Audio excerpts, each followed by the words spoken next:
malvoyant, je suis accompagné de mon chien guide Loya. Et après un parcours, on va dire, assez classique, un parcours scolaire, puis des études, notamment dans l'audiovisuel. J'ai commencé à travailler, puis j'ai rencontré différentes problématiques d'accessibilité dans le monde de l'emploi, et par ailleurs d'accessibilité avec mon chien guide.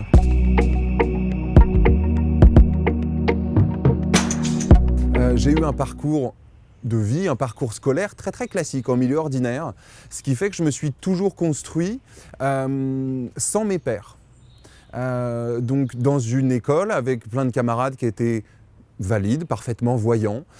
et ainsi de suite dans mes études supérieures et même dans mon travail. Ça a été important dans ma construction parce que du coup j'ai su faire, on va dire, dans la norme. Je mets des gros guillemets là-dedans, dans la norme. Après plusieurs cas de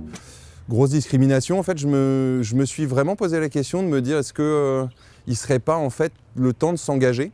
pouvoir me retrouver pendant 5 semaines dans un institut de formation qui est spécialisé là-dedans, avec d'autres experts d'usage comme moi qui sont formés, mais qui ont eux aussi un bagage et un savoir-faire, et par ailleurs des formateurs qui sont passés par là aussi et qui vont pouvoir nous donner leurs clés et des bons outils à pouvoir utiliser derrière dans notre vie associative et professionnelle. C'est quelque chose qui est encore, je trouve, beaucoup trop rare et extrêmement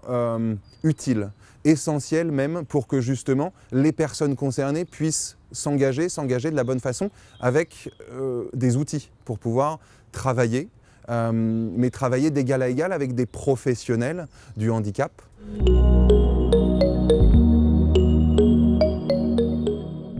Ça a été vraiment passionnant et hyper enrichissant humainement de pouvoir passer 5 semaines avec des personnes qui, comme moi, avaient justement des besoins spécifiques, une autre approche, étaient un peu tous des moutons à 5 pattes, et d'un coup on se sent, comment dire, plus si différent. Finalement, j'ai vu dans cette formation l'opportunité d'avoir un temps de recul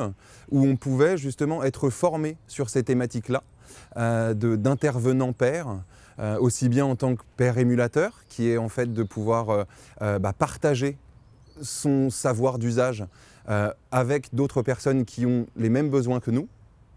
et aussi pouvoir participer par exemple à la formation des futurs professionnels du médical, du médico-social et du social, donc qui vont être en lien direct avec les personnes concernées.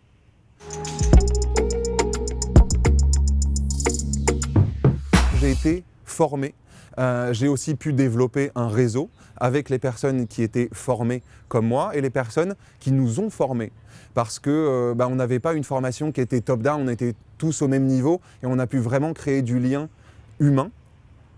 Donc l'idée, c'est de pouvoir continuer ces engagements associatifs et ce travail pour essayer d'influer sur les politiques publiques quand on est une personne directement concernée,